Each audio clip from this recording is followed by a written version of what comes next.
My name is Olivia, and I'm 32. I work as a marketing manager for a major tech firm in Seattle. This is the story of how I ended up cutting ties with my mother and sister, a choice I don't regret, despite what most of my relatives think. Growing up was tough. My father left when I was 11, leaving my mom to raise me and my younger sister, Chloe, who was 6 at the time. From then on, it was obvious who Mom's favorite was.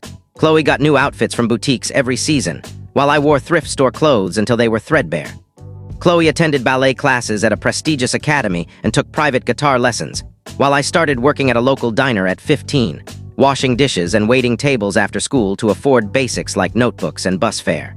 When I graduated high school with a 3.9 GPA and earned a partial scholarship to the University of Washington, Mom sat me down at our worn-out dining table, the same one where she'd help Chloe with her projects while I taught myself algebra.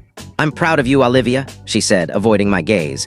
"But I can't help with your college costs. I need to save for Chloe's education." Chloe was only 12 years away from college, but her future apparently trumped my present. So I took out $45,000 in student loans.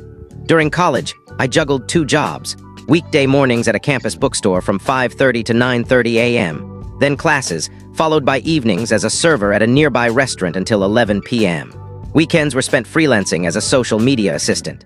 I survived on instant noodles and apples, while Chloe posted photos online of her shopping sprees with Mom, flaunting her new smartphone while I used a cracked, second-hand phone from 2010. After graduation, I landed a job at Horizon Tech with a $70,000 starting salary. Instead of splurging, I rented a tiny studio in Capitol Hill, where the heat barely worked, and the walls let in every sound from the street. Rent was $650 a month, and that was what mattered. I kept my weekend freelancing gigs and picked up extra restaurant shifts. I tracked every dollar in a budgeting app, wore the same 6 outfits to work, and shopped at consignment stores. I skipped social outings, telling colleagues I was busy when they invited me to drinks. They thought I was distant. They didn't know I was saving for a dream. For 7 years, I lived frugally. By the time I had saved $80,000 for a 20% down payment, I bought a 2-bedroom condo in Belltown. It wasn't luxurious, but it had secure entry, modern appliances, and windows that didn't leak. The mortgage was $1,900 a month for 15 years, manageable with my salary, now $90,000. When I got the keys, I sat in my empty condo and sobbed with relief. A week later, Mom called. "Nice job on your little place," she said, her tone dripping with condescension. "Chloe says Belltown's not what it used to be. You could save money by moving back home with us. We have space." "I'm happy here," I replied. "Always so stubborn," she huffed. "I hope you're not too lonely in that condo all by yourself." That was my first red flag. 4 months later, Mom called, sobbing hysterically. "Olivia, we're in trouble. Our rent went up by $600 and Chloe got laid off from her retail job. We'll be homeless. What about Chloe's college fund?" I asked, referring to the savings Mom prioritized over my tuition. A long pause. "That's gone. Chloe needed it for priorities." I later learned priorities meant a failed attempt at becoming a TikTok star. She'd blown $25,000 on camera gear, luxury handbags, and a branding coach. She had 1,500 followers to show for it. "We need to stay with you," Mom pleaded. "Just for a bit until we're stable. We're family, Olivia."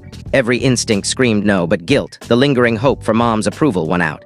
"Fine, but 3 months max," I said. They arrived with 3 carloads of stuff. I'd cleared the second bedroom for them to share, even buying a fold-out cot. But within days, my tidy condo was chaos.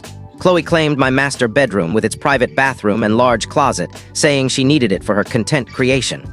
She didn't ask, just moved my things to the living room while I was at work. Mom took the second bedroom, claiming her arthritis made sharing impossible. "You're young, Olivia. The couch is fine for you." So I slept on my own couch in the condo I was paying $1,900 a month for. It got worse. Chloe acted like she owned the place. She'd have friends over until 1 a.m. on weeknights, despite my 6 a.m. work wake-ups. I'd come home to strangers using my Wi-Fi and eating my snacks. When I complained, Chloe scoffed. "Relax, Olivia. They're just friends. Maybe if you weren't so boring, you'd get it." She used my high-end skincare products, leaving them open to dry out, and borrowed my work blouses, returning them with coffee stains. My $200 emergency cash vanished. Chloe claimed she needed it for a delivery. Mom reorganized my kitchen, tossing my meal prep containers for her mismatched plasticware and filling the fridge with soda and takeout. She redecorated my minimalist living room with tacky figurines and photos, none featuring me. "You should be thankful," she'd say. "This place was so sterile before, now it's a home." I wasn't lonely before, I was content. Now I was miserable. Bills skyrocketed. Chloe's filming setup and their constant AC use pushed my electric bill up by $120 a month.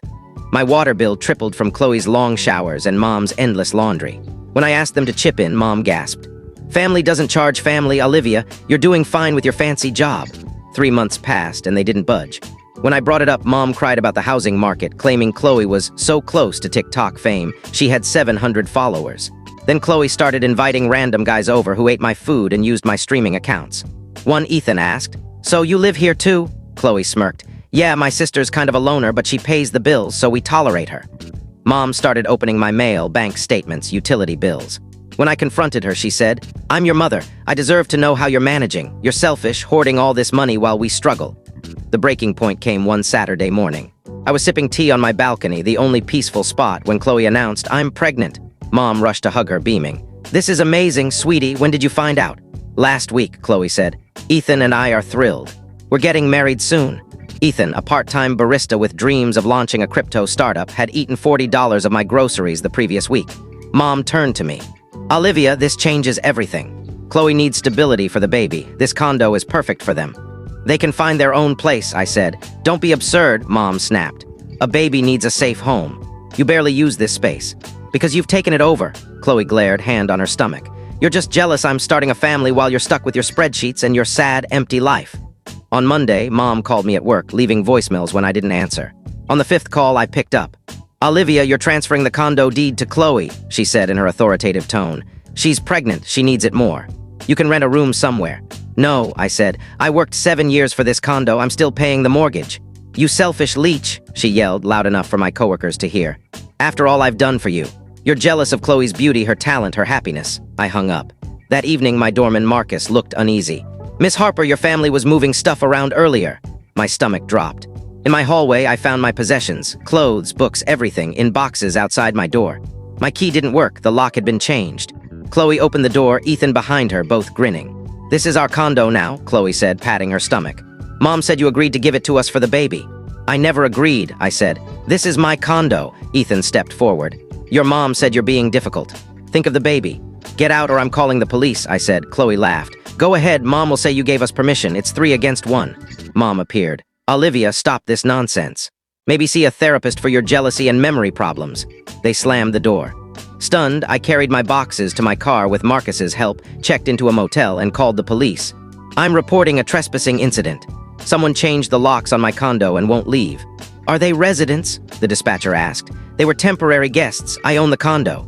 The next morning, I met officers Thompson and Lee at my building with every document. Deed, mortgage records, bank statements, and ID. We knocked. Mom opened the door, tears streaming, hair disheveled.